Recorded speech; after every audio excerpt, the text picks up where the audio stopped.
As the crew of the Seas Rose made their way back towards the boat after the alchemical escapade, one of them, the bardic Vorstel, felt a tapping on his shoulder. Specifically, a tapping coming from the pouch that he kept his familiar, the mongoose he had come to name Monty, in. Upon feeling this, Vor turned his head towards the satchel, though not before stopping and stretching a bit to loosen up. His back cracked relaxingly with the stretch. After breaking his most recent fall with his spine, he was not particularly in the best of moods, as he looked towards his familiar. Need something, Monty? The bard asked. Monty came out of his pack and sat down on the bard's shoulders, his fur looking much more black than usual. Just thinking of my friend, doing some reading, and making a few calls to an old friend. This was quite the situation we were in back there. You got me quite nervous. Vor let out a cocky smile. Well, to be honest with you, Monty, when I decided to join this little band of sailors to keep watch over Tasha, I thought it was going to be an ordinary thing. You know, not hunting vampires, devils, divine beasts, and Sarenrae knows what else. Monty gave Vor a knowing grin. Indeed, my friend. Are we not going to, how you say, imbellica asquilio?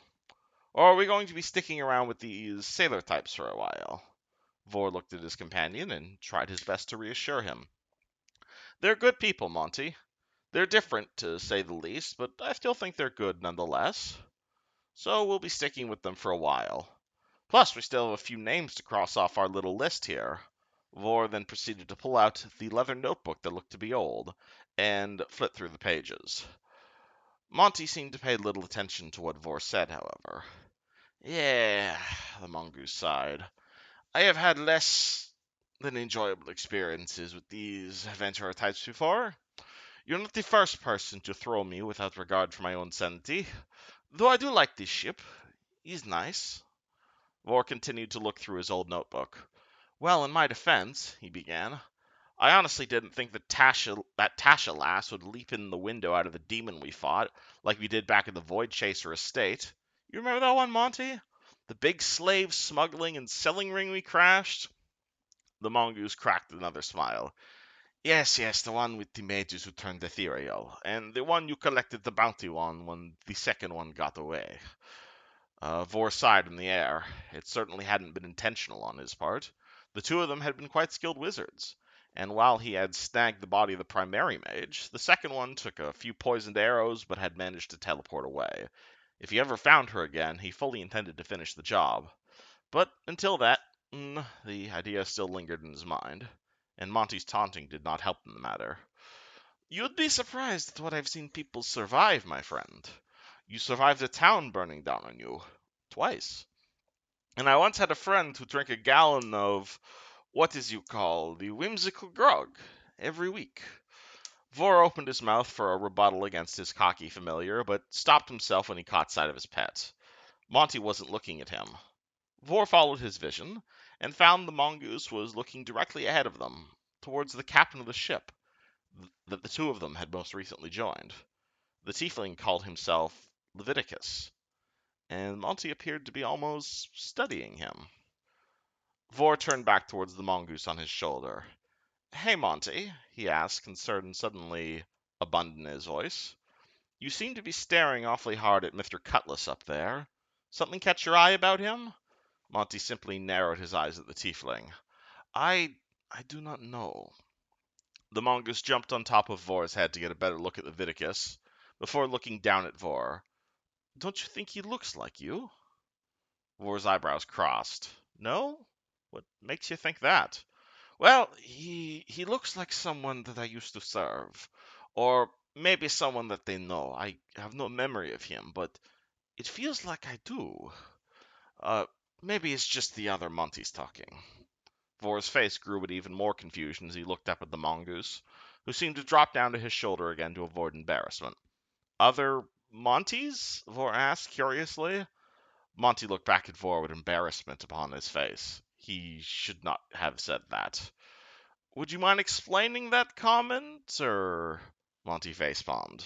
How do I explain this? You're not the first person I've had to watch over. Vor's expression shifted from confusion to concern. So, there's other people out there with the fancy music, the magical powers, and the. No, cut in Monty. You're the first in that line. But I've known a few more mortals before you. You are still my number one priority, however. Vor folded his arms as Monty continued to look embarrassed. Well, would you care to share some light on who these past friends were and how Lavi reminds you of me and them? Monty tried to look as apologetic as possible. I did not mean to mention it to you, my friend. Do not think that you are not my main concern right now, because you are. Your friend there reminds me of someone a friend of mine used to know very well. But I do not want you to be worrying about something my former owners if you have bigger things on your mind. Vor rolled his eyes at that. Your past friends aren't very high on my list of concerns. You forget, not only am I having to deal with everything with this crew, most of all my wife, Mira, being pregnant. Sometimes I regret leaving her back at Quent, but there wasn't going to be a chance in hell I'd bring her along. I'm just waiting on the day I get that sending spell. Monty's posture seemed to entirely change as Vor suddenly began to rant about his back and wife. When Vor looked back at him, he had crossed his arms in a huff. Well, well, fine then. Don't worry about me. We're not a team or anything. Monty's fur seemed to turn more dark blue slash black. I will deal with this myself then. Vor sighed. His back was still sore. He really didn't want to have to deal with this right now. Listen, Monty, But before he could respond, Monty simply waved his hands in the air before poofing away to parts unknown. Vor stood there, lagging behind the rest of the group for a brief moment as he contemplated what had happened. Without Monty, he'd be out of powers for the time being. This was hardly the first time Monty had poofed away like this. The sound of Leviticus sneezing broke Vor out of his trance and caused the bard to fall back in line with the rest of the sailors. Monty will be back soon enough, he thought to himself. He always was. Chapter 2. Gunshots, screams, explosions. Numidian alarms blaring throughout the entire Imperial Palace. A clusterfuck of epic proportions. Most soldiers would probably look at their current situation and begin contemplating their retirement after such a career-ending blunder. But for the Hell Knights of Sierra Company, on loan to the bodyguards of Senator Nontrivicile, who had spent the last several months telling Assyrian tourists that Parliament was in session, this was exhilarating. Bang! A massive cacophony of fire, smoke, and shot exploded out of the Royal Musketeers standing next to the left and right of Marilictor Cafe, their rifles producing a blinding cloud of smoke, as they blasted a reverberating echo through the halls of the Imperial Palace. As the sounds of the disturbance seemed to echo through the entire unholy ground the palace had become, the charge of the scourged Hell Knights over the last few months. "Can you see it?" came the cry of the musketeer to her left. It was Armiger Johann, a human with deep ginger hair, and one of the newest recruits to the Order, currently frantically attempting to reload his musket. "Nay!" came the response from her other shoulder. Armiger Krim, an older elf with bulky shoulders, and arms nearly as long as his weapon. "We might have scared it off." "Anything capable enough to invade the Imperial Palace is not going to be scared off by a few stray musket rounds," came Kathy's orders, as she extended an ear towards the direction of the commotion. But Johann beat her to it. "Residential quarter!" he shouted, snapping his ramrod to the left like that of a baton, before hurriedly stowing it back upon his weapon as quickly as he could. Perhaps we can ambush it?" Kathy walked over to her comrade in arms, her metal skin clanging along next to the musketeer, and placed upon the Amberger's heavy chainmail armor. Her own armored glove, that, even were it not encasing her own metal skin, formed part of the massive suit of Hell Knight plate armor that was entirely oblivious to the concept of stealth. "Point taken, Marilictor," came the slightly less bravado-filled response, as the two of them fell in behind Armiger Krim, muskets raised, as the three of them filed in after the cacophony racketing through the Imperial Palace. The three Hell Knights ran through the hallways of the palace, following the sounds of combat and magical spells as they closed in on their target. To their surprise, they soon found their foe that they chased was much smaller than expected. Much, much smaller. Krim had called out as they rounded the corner of the main dining hall, but it took until Kathy laid her own eyes upon the target, a target that was currently attempting to counterspell a magically locked door in the dining hall, that she truly had a moment to process what she had heard. A mongoose? The target was small, about 2 feet long, with a bit more length considering its tail. It looked to be about the size of a small house cat, though its fur appeared to be very non-mongoosey black. Its hands were alight with magical glyphs appearing in midair, as the tiny creature appeared to weave magic around the door and curse in its native languages. Kathy stared at the creature, dumbstruck. Both Johann and Krim looked at their paralictor, and after exchanging a look, both readied their rifles and fired at the tiny pest. But the mongoose was ready, as both their musket balls seemed to hit an invisible shelter, about a foot out from the creature, revealing bits of spider-webbed webbing, shielding the mongoose, as the creature turned around and expelled a massive shower of glitter at the three Hell Knights. The bang from the muskets was enough to snap Kathy out of her self-imposed trance of confusion, only to be blinded as a shower of glitter engulfed her eyes, automatically triggering a whirling wiper blade that attempted to clear her vision of the glitter. But it was too little, too late. As without sight to work with, Kathy heard the mongoose leap up onto the nearby dinner table to a round chest height and begin taunting the Hell Knights as it readied another spell. I regret teaching that bard such limited spells, it spoke, but I should not need much more than this to dispatch you. No hard feelings, mon ami. What happened next happened fast. Kathy heard a yelp to her left as the sound of a spell expelling out of the mongoose.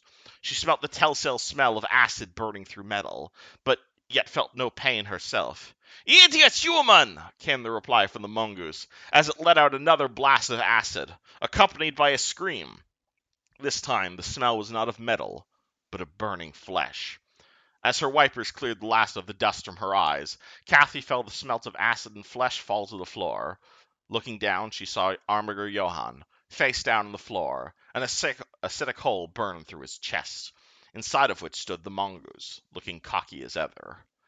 Kathy's eye, lit with the red vengeance of the paralictor, drew her blade, and brought it down upon the mongoose, only for the small animal to dodge harmlessly out of the way, as Krim readied another shot from his musket. "Your blade is slow, puta!" came his taunting, as he whipped another spell upon his own form, turning himself invisible. Kathy transferred her own sword to her offhand as she began to incite the words for a sea invisibility spell, but before she was able to get it off, a loud banging upon her helmet broke her concentration, the mongoose smashing its tiny hands upon her head, creating a dizzying racket that made it impossible to concentrate. The ferocious banging caused Kathy to unceremoniously drop her blade to the floor as she reached up to grab the creature that was now standing on top of her. "Get off of me!" she shouted, only to be forced off balance as the mongoose grabbed her helm and, with the help of its unusually heavy body weight, began to rock her neck back and forth, almost riding her like a bull. "It's the père de Marde!" came the response from on top of her, as he continued to force her off balance. Kathy rotated her head to the left and back to the right, an attempt to get the creature off of her, only to end up locking eyes with Krim, musket raised and aimed directly at her face. Before she could shout, "Don't shoot!" Kathy heard a familiar explosion of gunpowder and shot, as a musket ball went clean through her forehead, resulting in the android crashing directly to the ground. As the musketeer fired upon him, Monty jumped back towards the table, causing the elf to shoot his ally, and caused the armored knight he had been using as a platform to tumble down to the ground, atop his first target. Seeing his commander fall appeared to be enough to shake in the resolve of the elf, who, once again, began to frantically load his musket. Monty did his best to prevent the final musketeer from keeping an eye on him, as the mongoose darted across the dinner table, and jumped back into his invisible web shelter spell. A spell that, for now, absorbed the inevitable shot, but was getting rather porous for Monty's tastes. As the musketeer loaded another shot, Monty looked back through all of his magical knowledge and attempted to find a spell that would get him out of the current situation. Identify, alarm, water breathing, ventriloquism? His options were currently rather limited. As the musketeer finished loading his weapon and aimed at what remained of the web shelter, Monty finally made the choice to turn his fur entirely black, and shrinking inside his old whiskers returned, dove under the crack of the doorway. Bang!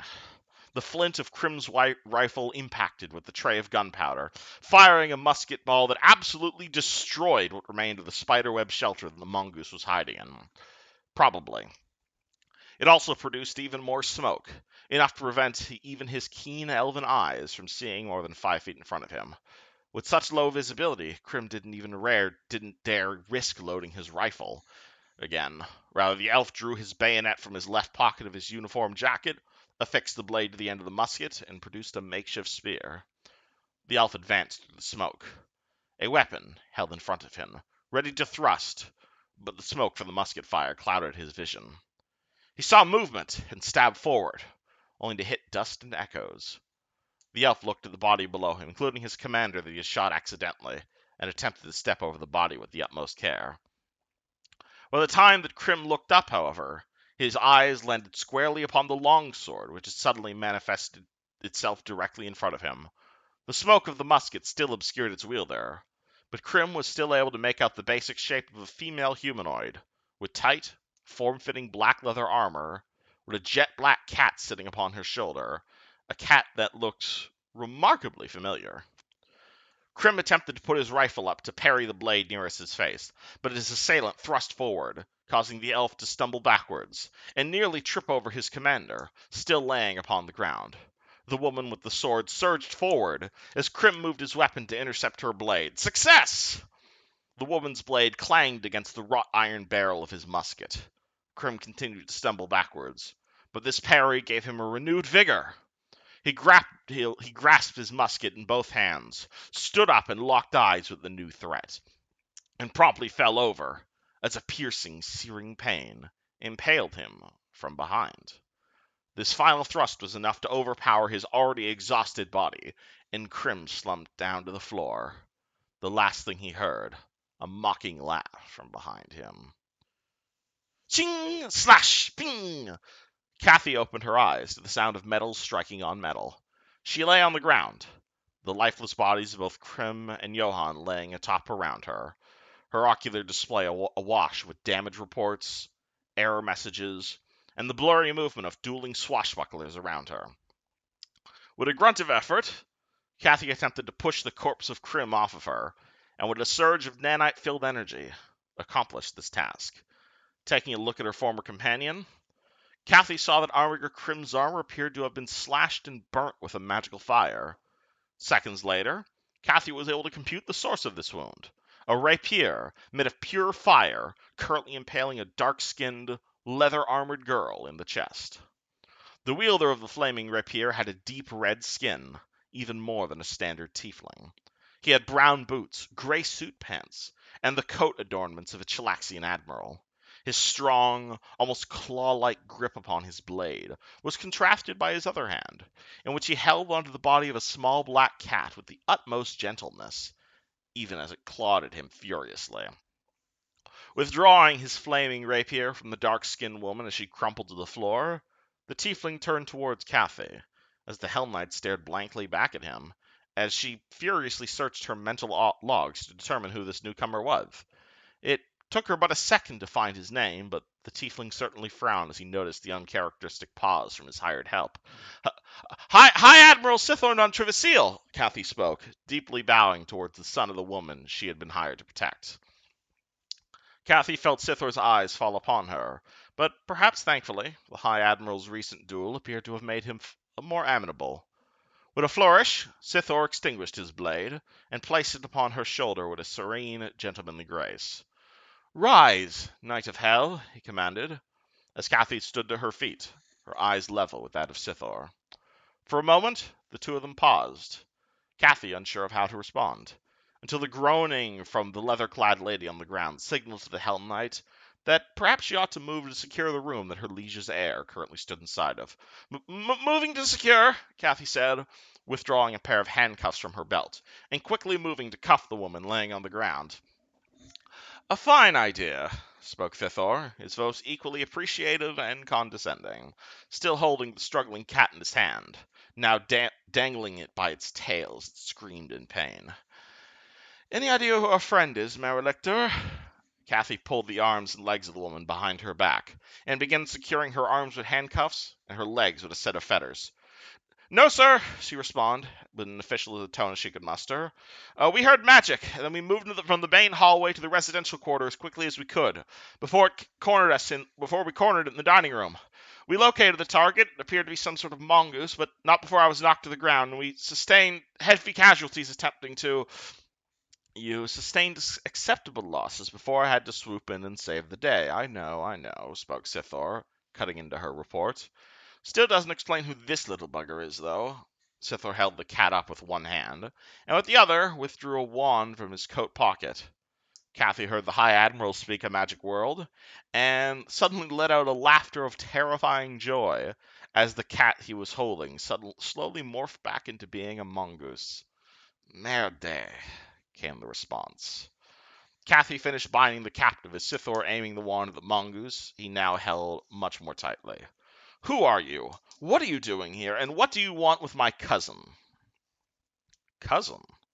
Kathy looked back towards the captive she had bound. Dark, extraplanar skin, a deep cauterized wound in her midsection. She looked nothing like the High Admiral, but still she had learned long ago to not ask too many questions when dealing with Chilaxian politics. Still, the mongoose remained defiant. Oh, me? I am just a poor delivery boy, here to give you a nice case of la bite. The mongoose remained cocky despite its bondage. Oh, sir, please let me go. I will be late for my next delivery. I have many deliveries to make, and you are just holding up service for everyone. Sithor squeezed the mongoose with both his hands as the two of them continued to exchange words. Cathy walked over to the High Admiral and moved in front of him and silently saluted as Sithor continued to squeeze the animal. Part of her mind felt sorry for the animal in the High Admiral's hands, so small and helpless. It wanted her to draw her sword and smite the High Admiral down where he stood. Alas, Cathy had learned at the times, especially when working for Chilaxian nobles, that it was best to turn off certain emotions, to allow her artificial side to shine through more.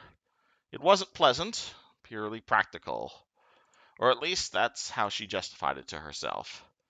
Thithor ceased squeezing on the mongoose and turned towards Cathy. Hell Knight, he addressed her as. Cathy turned to respond. The fame mod of her minds nearly vomited as it saw Sithor smiling an evil smile. Prepare the torture chamber. I think I have some questions for this dusk. End of part 1.